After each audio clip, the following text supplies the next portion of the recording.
change the glove.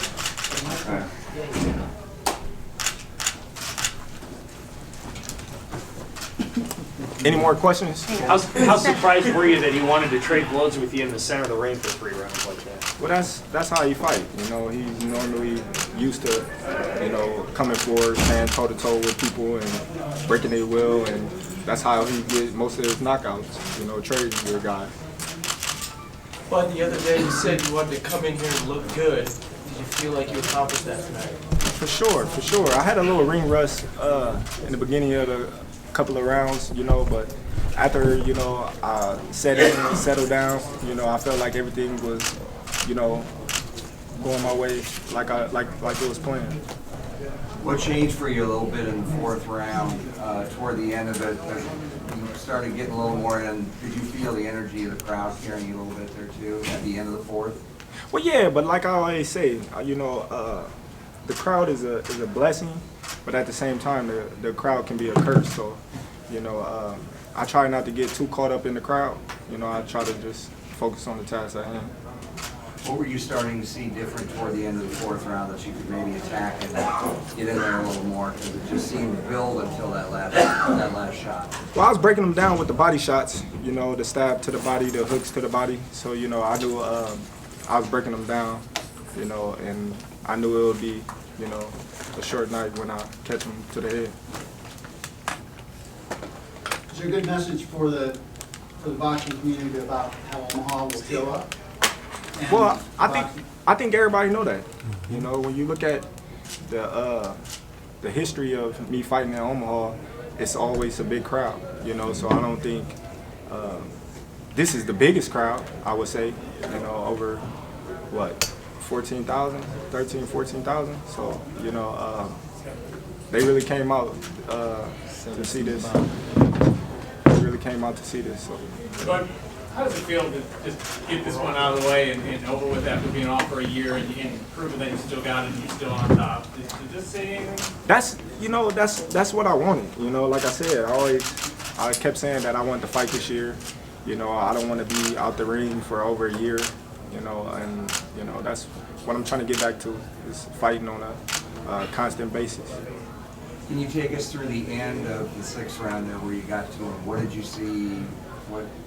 How did you know that was going to work? Just talk us through those last few seconds before you dropped it. Well, like I told you before, you know, I was touching him to the body. You know, I seen that was having an effect on him. You know, he had a high guard, you know, and I started picking up the pace. More punches and bunches, and, you know, I seen the opening and I took it, and, you know, the rest is history. You mentioned you're a free agent. Where does this free agency go now?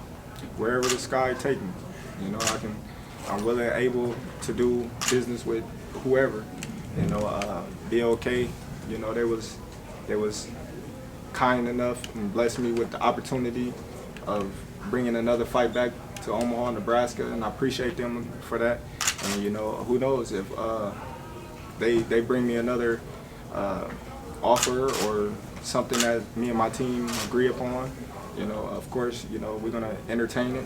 If other fighters in the welterweight division is free and we can do business and it makes sense, then that's what we're gonna do. You mentioned picking your spots in the fight, but I'm guessing at this point in your career, you're picking the spots as to who you want to fight. Is there a message you want to give to Spence? I don't got to give no message to nobody. Everybody see what I've done in the welterweight division. Everybody see who I've been calling out. Everybody know what Terence Crawford brings to the table. So it's not, you know, too much of anything that I need to do. Yeah. Do you think that this may be the last time you do this in Omaha? And if it was, what do you hope that people saw tonight? Well, it may be the last time Omaha see me fighting, you know, and like I said, I hope that they came out, they enjoyed themselves. You know, everybody had a great time, everybody make it home safe. And I just want them to know that, you know, I appreciate them for all the support that they've been giving me ever since the amateur days. Hey Crawford, you know, you've had a lot of tremendous knockouts. You've been on this knockout spree. What would you rank this particular knockout out of in your career? Well, it's up there. You know, I had a lot of, you know, spectacular knockouts earlier in my career. You know, but this is top 5. And my other, I know you're a gentleman in sport, and luckily Spence is okay. I don't know if you heard that he got in an accident, but he's okay, and he went out, and he like positive, nice words or things, just the things like that. It's kind of scary. Well, I never heard that he got in another accident. Yeah. I wish him today. Yeah, a 14-year-old kid allegedly got in a vehicle, and it wasn't at his fault. And luckily, everyone is okay from one season. Well, I wish him well. I hope he's all right. Mentally, physically, and emotionally. Like I said before, he got a family he got to feed, and this is just a sport. We all, fighting for that number 1 spot. So it ain't personal. It's just business. Absolutely. But ideally, what's the timetable for your next fight? 13 months is kind of probably a little longer than you'd like, I'm guessing. Maybe not. What would be a hopefully somewhere in April, May. Around that time. I'm gonna go on a little vacation, enjoy myself. But congratulations on the win. Obviously, looking forward, if the Spence deal comes back when into negotiations and it is the same, should we maybe expect something similar to this, maybe like a top 10 guy in a case where you get to kind of showcase your skills as opposed to? We gotta wait and see. We can't overstep our boundaries. We don't know what is next.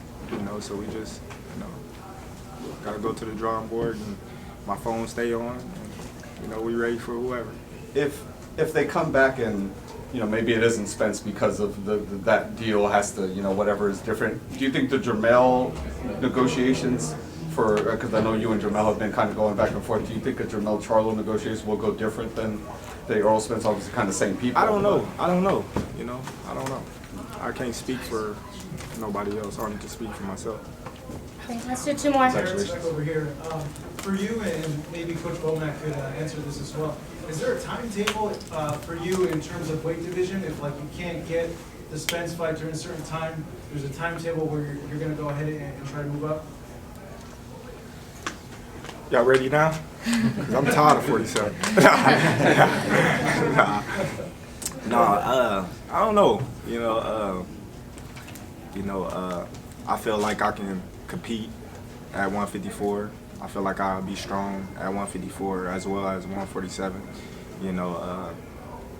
A lot of people say I'm small for 147, but I just feel like, with my strength and my skills and my mindset that, I can go up in weight and hang with the best of them. Okay, last one. Can I get a comment on Womack? Yeah. What was the question? Do we got a time frame when I want to move up to 154? No, not really. he made 47 pretty easy. Well, he made it look easy. You know what I'm saying? So, but I figured the man could do basically anything you want to do at 47 or 54. I mean, he's proven to the world that he is the pound for pound best. So if he chooses to go up to 54 for one fight, then come back down for 47, so let it be. That's what he want to do. And I don't think, me personally, I don't think nobody at 54 or 47 can beat him. It's as simple as that. The only question is, who's going to be willing to fight him? You don't see nobody calling out Bud. 54 or 47. So they're going to probably try to stall him out. Probably move down to 35 and fight Shakur Stevens.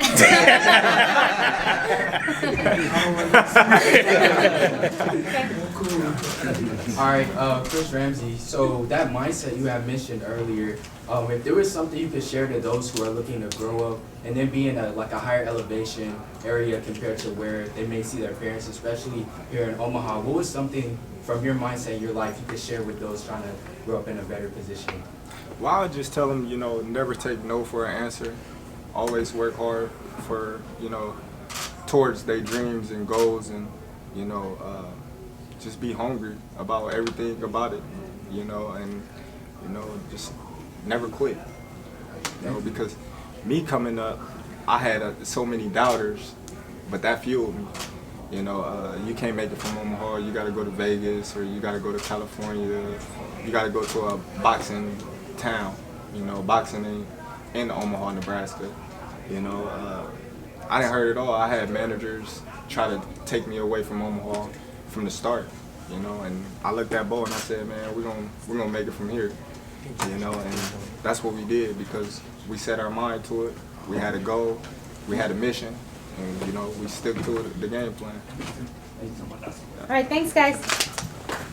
Steven Nelson is available if anybody wants to. Any questions? YouTube family, don't forget to hit that like button. Subscribe to the YouTube channel. Help us get to that 1 million subscribers. We're on the road to 1 million. And obviously, we have other great content on our Patreon channel. So since this video is over, head on over to our Patreon and check out all the exclusive content or right here on our YouTube members.